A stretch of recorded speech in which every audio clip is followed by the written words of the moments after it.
কোন কোন পোকা পেপারকে ড্যামেজ করে ফ্লো। ওরা যে পাতায় আমাকে দেখালেন, আমি হারিয়ে ফেলেছি কোন কোন পোকা পেপারকে ড্যামেজ করে ফ্লো। ওরা যে পাতায় আমাকে দেখালেন, আমি হারিয়ে ফেলেছি কোন কোন পোকা পেপারকে ড্যামেজ করে ফ্লো। শুভেন্দু অধিকারী যে হিন্দুর কনসেপ্ট দিচ্ছে তা অচল পয়সায় পরিণত হয়েছে। এরা পচা হিন্দু। এভাবে হিন্দুত্ববাদ প্রতিষ্ঠিত হতে পারে না। হিন্দুদের মনে আঘাত করা হচ্ছে। সনাতন ধর্মে এটা বলে না। বুধবার কোচবিহারের সাংবাদিকদের মুখোমুখি হয়ে এভাবেই রাজ্য বিধানসভার বিরোধী দলনেতা শুভেন্দু অধিকারীকে কটাক্ষ করলেন গ্রন্থাগার মন্ত্রী সিদ্দিকুল্লাহ চৌধুরী। এদিন সিদ্দিকুল্লাহ চৌধুরী বলেন, শুভেন্দু অধিকারী অনেকটাই দায়িত্বহীন হয়ে পড়েছেন। তার প্রমাণ বিধানসভায় পাওয়া যাচ্ছে। বিজেপির মেম্বাররা বিধানসভায় অশুভ আচরণ করেন। বিধানসভার অভ্যন্তরে বসার বেঞ্চ, মাইক ভেঙে দিয়েছেন তারা। মার্শাল করে তাদের সরানো হলেও সেখানেও তারা মারপিট করেছে। যারা বিধানসভাকে কুরুক্ষেত্র তৈরি করেছেন তাদের কাছে কিছুই আশা করা যায় না। এরা হিন্দু হিন্দু বলে হিন্দুদের মনকে বিষিয়ে দিয়েছেন। রবীন্দ্রনাথ ঠাকুর হিন্দু হিন্দু বলেননি, কিন্তু লোকে জানেন তিনি হিন্দু। স্বামী বিবেকানন্দ হিন্দু হিন্দু বলেননি, তিনি একটি আইডিয়া পেশ করেছেন। তাতে তিনি বলেছেন অন্য ধর্মের প্রতি হিংসা বোধ চলবে না। আমাদের হিন্দু ধর্মাবলম্বীদের সকল ধর্মের প্রতি সহানুভূতি থাকবে। কোচবিহারের রাজাও হিন্দু ছিলেন, তিনি অন্য সম্প্রদায়ের জন্য অনেক কিছু করেছেন। শুভেন্দু অধিকারীর উদ্দেশ্যে প্রশ্ন ছুড়ে দিয়ে সিদ্দিকুল্লাহ চৌধুরী বলেন, উনি কি গীতা পড়েছেন, রামায়ণ পড়েছেন, মহাভারত পড়েছেন? উনি কিছুই পড়েননি। যে আইডিয়াটা প্রধানমন্ত্রী এবং আরএসএস দিচ্ছে ওই হিন্দুত্বের কথা শুভেন্দু অধিকারী বলছেন। গত লোকসভা নির্বাচনে কোচবিহারে ভোট কম পেয়েছে বিজেপি। আসলে হিন্দু হিন্দু করেছেন বলেই ভোট কম পেয়েছে। হার স্বীকার করেছেন। আর হিন্দু হিন্দু বলে কিছু হবে না, সামনের বিধানসভায় নীল হয়ে যাবেন। আজ কোচবিহারে এসে বললেন সিদ্দিকুল্লাহ চৌধুরী।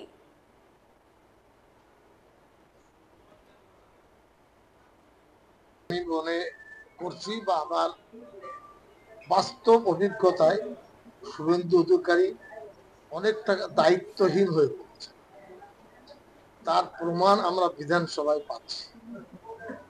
বিজেপি মেম্বাররা এত অশুভ আচরণ করেন যে স্পিকার ধৈর্য ধারণ না করলে মারপিট করে। এই গত 3 দিন আগে আমি ছিলাম বিধানসভায়, মানে বসবার বেঞ্চ ভেঙে দিয়েছে, মাইক ভেঙে দিয়েছে, সব বিজেপি মার্শাল করে তাদের সরাতে হয়েছে। সেখানেও তারা মারপিট করছে। এটা আমার চাক্ষুষ আমি দেখেছি। তো যারা বিধানসভাকে কুরুক্ষেত্র তৈরি করেছেন তাদের কাছে কি আশা করব? এবার এরা হিন্দু হিন্দু বলে হিন্দুদের মনকে বিষিয়ে দিয়েছে। রবীন্দ্রনাথ ঠাকুর হিন্দু হিন্দু বলেননি, কিন্তু লোকে জানে সভ্য রুচি সম্পন্ন ব্রাহ্মণ উচ্চ পর্যায়ের হিন্দু। স্বামী বিবেকানন্দ হিন্দু হিন্দু বলেননি, উনি একটা আইডিয়া পেশ করেছেন। তাতে অন্য ধর্মের প্রতি ঘৃণাবোধ চলবে না, আমাদের হিন্দু ধর্মের সকল ধর্মের প্রতি সহানুভূতি থাকবে, এটা তিনি বলেছেন বিদেশে গিয়ে। একইভাবে ধরুন এখানকার যে রাজা ছিল অনেক মসজিদের জন্য সম্পত্তি দিয়েছেন, কবরস্থানকে সম্পত্তি দিয়েছেন, তিনিও তো হিন্দু ছিলেন, তার বউ মেয়েরাও তো হিন্দু ছিল। তো বোঝা যাচ্ছে শুভেন্দু অধিকারী যে হিন্দুর কনসেপ্ট দিচ্ছে এটা অচল পয়সার হিন্দু। এরা পচা হিন্দু, পচা, আমি বলেছি পচা হিন্দু। এইভাবে হিন্দুত্ববাদ প্রতিষ্ঠিত হতে পারে না। হিন্দুদের মনে আঘাত করছেন। সনাতন ধর্ম এটা বলে না। উনি কি গীতা পড়েছেন, রামায়ণ পড়েছেন, মহাভারত পড়েছেন, হ্যাঁ দেবদেবান পড়েছেন? কিচ্ছু পড়েন। উনি যে আইডিয়াটা প্রধানমন্ত্রী বা আরএসএস দিচ্ছে ওইটাই হিন্দু, এবং এখানে ভোট কম পেয়েছেন তার জন্য কি বলবে? হিন্দু হিন্দু বলেছেন বলেই ভোটটা কম পেয়েছেন। দূরত্ব আপনার হার স্বীকার তো করে নিয়েছেন। আর ওই হিন্দু হিন্দু বলে কিছু হবে না, সামনে বিধানসভায় নীল হয়ে যাবে। আমি আমি